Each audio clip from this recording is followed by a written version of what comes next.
welcome to my channel. Now, I know there's a lot of knives here and it's a scattered background, but I wanted to tell you this is where it all started. You know, when you start getting a bunch of knives, or you wind up with a bunch of knives, you may wonder, how did it all get started? And for someone my age to have a knife from your childhood, to be able to have that after as much as I've moved around. I mean, a lot of times I'll stay in one location for a long time, but I moved around quite a bit in life, especially when I was in the military. And my father was in the military, so I was born on a military base overseas. So I mean, you can't get much more military brat, I guess, than that. But I moved around a lot, and every time you move, you're going to lose something. You either leave things behind or say it weighs too much or whatever. And then stuff from your childhood. Man, the older you get, keeping stuff from that. I mean, I've been through 2 divorces. I don't know how many moves, you know. I mean, your stuff can get mixed up with others. Anyways, it's special to have the knife this is the first knife that I know that I bought. And I think I paid around $5 for it. And it's a saber knife made in Japan. Back then, made in Japan was looked at as the way a lot of people look at made in China. You know, with that bias of, you know, there was even more of a bias against Japan because we had the war issue, you know, in recent memory, World War II. Remember Pearl Harbor and all that? So there was a real strong bias against it, you know, political reasons. But the knives themselves are not badly made, but they're not, compared to nowadays, you know, you see, we wouldn't let things like that get away, you know, without somebody commenting on it. But as a kid, this one is actually in bone. As I'm just showing you some of the saber knives. As they got more advanced, I cleaned this one up and changed the patina on the handle, but they started going with Delrin and stuff like that. But I mean, look at it's almost like a rivet. You know, there's this flat head here, and then there's a ting with a definitely, you know, like pinhole mark in it. I mean, it's a way, but and some of this you can't look at older knives. This probably wasn't there. A lot of this is shrinkage, you know, from age and everything else. But as a kid, we didn't worry about it. And this is actually pretty good, you know, fit and finish here. This is really smoother than this. They started getting a little bit rougher with the serial numbers and stuff like that as they go up in age and everything. This is a number 49. But that's how it started. This is how it starts. This is how it started. I got that knife, and then from the same place, I bought some gunk on there. I haven't cleaned all this stuff up. I bought this knife right here, which is a melon tester.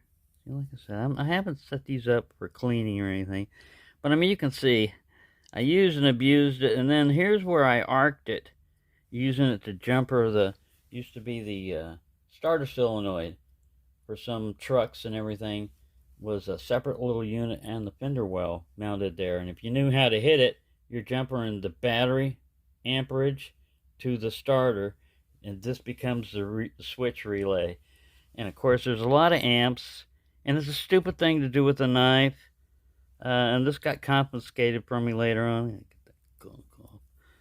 This got confiscated from me later on by my mom because it was too long and scary. She thought I was going to do something with it. I guess this was okay. You know, it's a small little, even then, I guess, back then, scary size matter. Guess what? I carried this to school. You know, this was in my pocket all the time. Did I get into a lot of knife fights at school? No. You know, that just wasn't a thing. But this is how it starts. This is just some more saber knives that I purchased Not from back then. Those two are the original ones. But it goes from there to...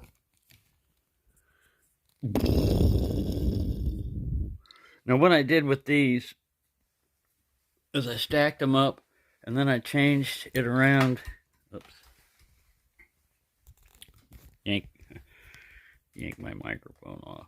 Microphone check. Hold on a second. Can't do this one-handed. Back to back. That way you got more room. It condenses it up. You don't have to be trying to pull stuff out in the middle like I was. Yeah, I figure the stuff as I go along. These are just calipers and stuff like that. But I put it like that. Another thing, I got a bunch of knickknacks and stuff up here, but if you remove most of that, then you can see what's down there on the top layers a lot of times. And these I'm starting to organize into a little box. See, I'm not finished. I put patches and stickers and stuff in there. But one of the things that Tobias was talking about in a video I watched recently was, you know, something I had mentioned myself also is organization. You know, if you don't organize, or you got to organize your mind sometimes, and one of those is you have to think about why are you collecting knives. If it makes you happy, then that's good. Just cleaning that scale off with my knife. I had to find a knife to clean off a knife with, but you can lose sight, and I think one of the reasons why, there's a couple of reasons why people are having issues with the size of their knife collection, or even rethinking it, and that is because of the cost of things. If it isn't knives, it's everything else is going up in price, and knives are one of them. But right now we're in kind of a pre, I don't know what it is, period, when a lot of sales are going on, a lot of deals are going on, because the manufacturers want you to keep consuming. They want you to keep buying because they have to. They're like sharks. If you stop consuming, they stop surviving. So you have to. They encourage you to buy knives, and I'm not I'm not doing that. I'm just showing knives because this is what I do. But it can get out of control. It can get out of hand. And one of the ways it gets out of hand is if you don't know what you've got. And that aside, here are some little interesting knives that I run through. And the problem is also when you start organizing stuff and you've got a lot of knives, it's so easy to get distracted. I spent an hour yesterday just trying to start and sort these knives into some kind of, you know, coherent, you know, what's in this drawer type of thing, you know. And so you sit there and say, all right, these are going to be, you know, all of my Stockmans, you know, sow belly Stockmans or whatever, if you want to get that elaborate with it. And you fill it up as far as you can go. Now this one's moving because I haven't put it there. And you know, like they stay fairly well in place. But if you've got any kind of snag, you just kind of got to wiggle the drawer itself to get it back in, or it's going to push the whole thing. Now, yes, I can tape the sides, and I might do that. You know, put some tape along the side, clear tape, because you can't really see it. But I was waiting until I wanted to get it all organized. I wanted to get the height figured out.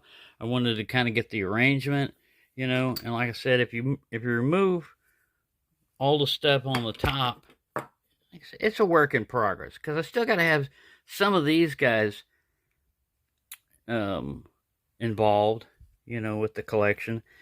But I don't necessarily need everything up there. And yeah, so back to what I was talking about on knife collecting and everything, and how it can be an obsession or an addiction. This is different than other kinds of addictions. Say that you consume something, say up in smoke or however it's consumed, but once it's gone, and all you had was the initial thrill. Well, with a knife, you get the initial thrill of, oh, I've got a new knife, and then you get the joy of using it all the time, or just having it there to look at, but it's not gone. The money you spent, that $5 that I spent, is still here. That yard that I mowed, this is the profit from it right there. I still have that yard profit from, oh man, it was in the 60s. So 1960. So not 1960, but early 60s, early to mid 60s. It was after we moved to Houston. We moved to Houston in 64 when Dad went to Vietnam. So we were in Michigan. Um, and after a while, there's a little corner store there that sold uh, sodas, I guess beer and everything. I didn't notice it, but it sold everything. It's a little bitty, not much bigger than my apartment type of place, And they had a display of these knives up there, and I thought I need a pocket knife. And back then there was no age verification or anything like that. Kids could buy a pocket knife if you had the money, and I bought it. I bought this one, and I carried it and I used it, and it's just a simple two-bladed jackknife, pin blade, and not a whole lot of action left to them. I mean, it still has some walk and talk. There's no half stop on these. Lockup is kind of like, yeah, it's all right. It's still got a spring, but it's fairly weak. I mean, but so am I. After all these years, I'm weaker than this thing. Um, but it still works, and it's cool to have that. It's a memory. It reminds you, it brings you back. Now, all these other ones are just from me when I started getting into knives again. Not all of them. Throughout the years, I had knives, and my knife collection was more like a knife drawer. Like you've got a chest of drawers for your clothes. One's a sock drawer, and underwear and t-shirts and maybe pajamas or whatever. And then there's usually a drawer where you can put some extra stuff, knickknacks or whatever. And I always had like a knife drawer where I could just throw in. It'd be fixed blades, it'd be folders or whatever. But if I need a knife, I knew where to go. Over the years, that started expanding to where it wouldn't fit into a drawer. But only recently has it gotten, since I've started doing my channel, have I really devoted. It was a hobby of mine, interest of mine, knives and stuff, but I really didn't spend a lot of money on it. I would get a knife and use it, and it wasn't, I was a typical knife type of person before. I knew about knife steals, and I bought good knives and stuff back in the day, but I've also bought gas station type knives, with the seatbelt cutter, a flashlight in it, bottle opener, cap lifter type thing, almost like a Swiss Army knife, but more like tactical. And I'd use those at work, like M-Tech type of knives and stuff, because I wasn't afraid of them falling apart, getting lost, broken, stolen, whatever, you know. Um, but all I'm saying is, if you keep sight and focus of what you're doing, um, you can narrow your collection down to what is important to you and what's your reason behind it. I just like knives, and so that's why I wind up with getting a bunch of different knives and stuff. See, like here's some canoes. I had a canoe here that needed to go somewhere. You can actually layer them on top of each other if you got enough room. And that's another story, is how to organize these different drawers and put your knives in. But this way, all I've got to do is keep, you know, just a space. This is some of my case knives down here. More case knives. Then we get into canoes. See, I gotta kind of wiggle that. It gets jammed up. It's not, for what it is, for how much I paid for them, you know, like, I probably on an average $1.50 or $1.75, considering I had them shipped to me. I could have got them shipped to Dollar Tree for free. Dollar Tree for free. But instead, I went ahead and had them shipped to me because I would have had to transport them back on a bike or a scooter anyway. So it was worth it, you know. But anyway, all I'm saying is, it can get out of hand. You can get crazy. I was looking for a brass knife. See, now I'm going to start getting more organized. I know where everything goes. Ooh, these are little. I was going to talk about little knives here.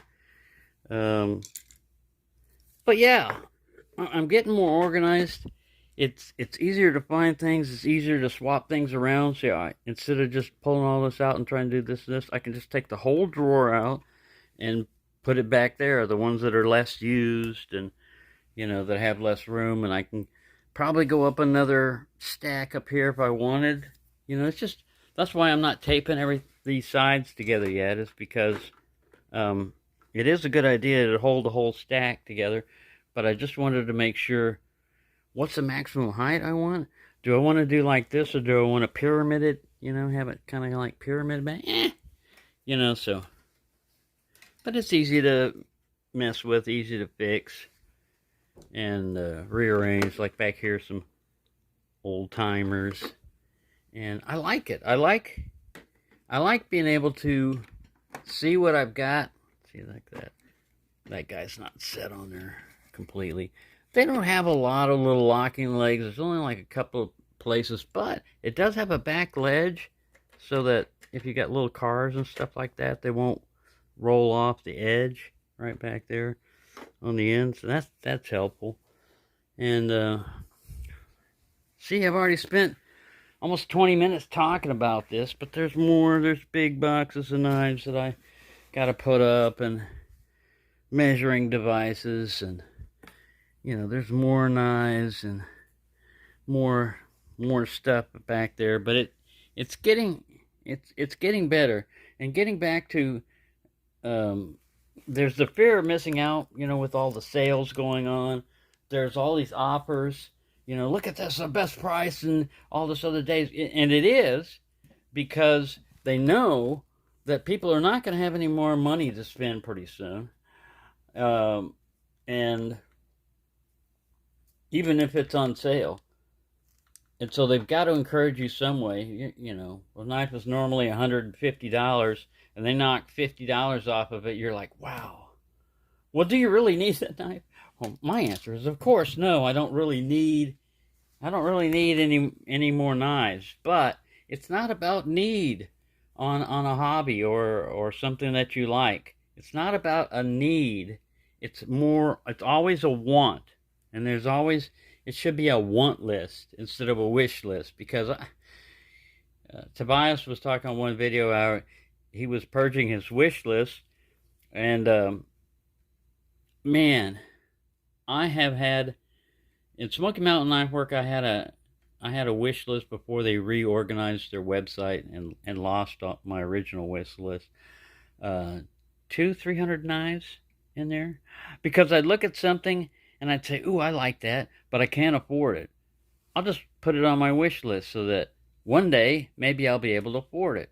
And then what I would use the wish list for is, when I go to buy a knife, it usually wouldn't be anything in the wish list. But if I ran out of money, or I needed a little bit more money, not ran out of money, if I need more money for shipping or something like that, I would add something from the wish list if it was available.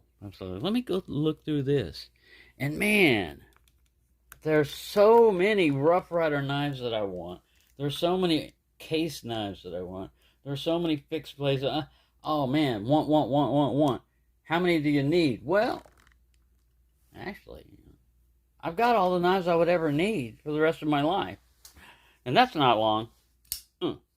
If I was really young, you couldn't say that. But now, that's not true if something happens to them. Like fire, and you can't take all your knives, and you have to go, and they're all gone afterwards. Or some kind of disaster. Uh, that somebody comes in here and tries to rob me of my knives, they're gonna have a chore because first they're gonna have to get through me, and then there's a lot of knives in here. Because besides, those are just folders. These are flippers. Here's some fixed blades. There's more fixed blades. There's more fixed blades under this box. Yeah. Buoys. Buoys down there. Yeah. It can become the house of knives. Or the apartment of knives. But, anyways, as long as you're having fun, as long as you're enjoying yourself, as long as it's not taxing, your budget and everything. And you just have to decide what you want. As long as you've got an objective, you don't have to do any of this. I mean, I'm just me talking. I'm not telling you anything. But if you have some idea, because I can always look at it, ooh, this waffle pattern knife, it's on sale. Well, do you really need it? Do you really want it? I guess is a collection is always going to be, a knife is a void. It's like a puzzle with a piece missing, and you're never going to get the complete collection. I mean, you could, I guess, if you have the will to stop. If you sit there and say, all right, I only want X number of abalone knives or whatever. Abalone knives. I only want this many tortoise shells, and that's it. When you finally reach the point where you've got everything you want, I don't see how, if you've been driven to get all these other knives, you could just stop like that. Other than, a stroke or something like that messes up your brain damage. Then you could just stop. Your whole personality could change. But other than that, that's pretty hard to do, because that's like any other, it can be like an addiction, but this one is not like a drug addiction or anything else, because you don't have the physical withdrawal, and you've got something to show for it. I mean, if you want, you can liquidate these. You're not going to get as much money, but you're going to get something. You're going to get something out of it, and you still have something even when you've got these. And for me, the whole purpose of having a bunch of different knives is because I don't have a knife store where I can sit there and pick up a knife and look at it and say, ooh, that's pretty cool. And look at it and go, oh, how much is that? And go to spend it. I have to get all of this is either given to me or I buy them. I mean, that's the way I get all my knives. But most of it is I just buy. I like cub knives or whatever, and I think, oh, I got to get one in abalone. This is queen, and it's... Speaking of abalone, all right, this one was an imperial knife that I just slapped on. I bought some abalone, and I learned basically a lot by doing this, changing it to where it's a little cheap knife, but now it looks cool. This is imitation abalone that Rough Rider did. That's excellent. I mean, I haven't seen him do a whole lot with it and everything, but it's imitation, and man, that is good. It's not as good as real abalone, but if you look at some of their early imitation abalone, yeah, pathetic. It's pretty bad. I've got one up here somewhere. I'll dig it out eventually. I can't even remember what it was. I think it was a baby toothpick. Let me pause for a second. I better cut this short. It was a canoe. It wasn't. This is not bad for imitation abalone. I mean, it's not bad. And here's a real abalone, Queen or Queen City. Queen City. QC001. Number 1. You're number 1, GI. But yeah, this one is the older Rough Rider script.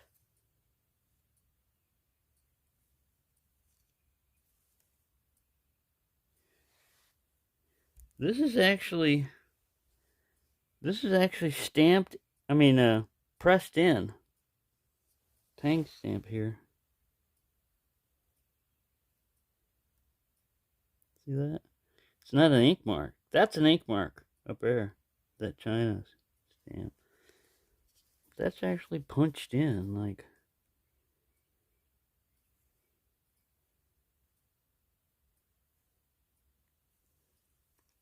I don't think it has a number. If it did, it's long gone. But yeah, here's a Coke bottle, abalone. Not abalone, tortoiseshell. My brain was stuck in abalone and imitation abalone. Anyways, yeah, there you go. It's the same with me on my videos. I try to have a theme or it's like composing a paragraph or whatever. You got to have a subject matter and a purpose and all that. I don't go with a lot of structure, but my whole thing behind this was collecting right now is a good time if you've got the money, because I think everybody's going to be squeezed for money pretty soon, unless you're rich. You won't be squeezed for it. But one of the things you might have to cut back on is knife purchases and everything. And the better way to do it is just to focus your purchases down to not only what you need, but that it fulfills a particular area. You know, like if you're into collecting abalone, you can get carried away on anything. I mean, it's not just knives. It could be shoes. It could be watches. It could be anything. All I can say is when you start noticing you're having a problem, you've already had a problem for a while. By the time you acknowledge it, is usually that's when you realize you've been having an issue, and there's no problem with that. You're just human. Don't beat yourself up too much. It's your mind, it's your body. You got to get control of your impulses. And with knife buying, a lot of this stuff is impulsive. You know, with me, if I've got $100 and a knife pops up that's normally 100 or whatever, and it's on sale, bam. And because I don't have credit cards and everything, I don't have to worry about, going crazy with credit cards. But there are other ways to do it without credit cards, and that's Sezzle, and PayPal's got another one. What else? There's various different ways where you can basically put it. They say no interest, but a lot of times you've got to have a bank routing number and everything else for that to happen. If you pay through a debit card or a credit card, they'll charge you $1.50 each time. So something that normally is no interest, no payments and everything can wind up costing you $5 or $10. Just know what you're getting into and how much, it's going to cost you, because if you don't have money, a loan is nothing's usually ever for free. There's always something behind it. There's a reason. There's no such thing as a free lunch. And anyway, I've rambled on way too long. This is a long one. I'm gonna have to edit some of it, but there you go. I'll give you a little tour when this is all done. But that's just like a kind of a rough tour. And where another thing you're gonna save is time. That's something you can't get back. If I was looking for this particular knife, and I had my stuff scattered all over there, and it took me an hour to find it instead of like 5 minutes, which it just did, that's an hour of my life I'm not getting back. And we only got a finite amount of time that we've got left on this before that's gone. After that, that's gone. Once that's gone, you don't get that back. There's no refund on that. So anyways, I don't want to end on a sour note. Peppy's got his feathers back. There you go. Thank you for watching, and have a nice day.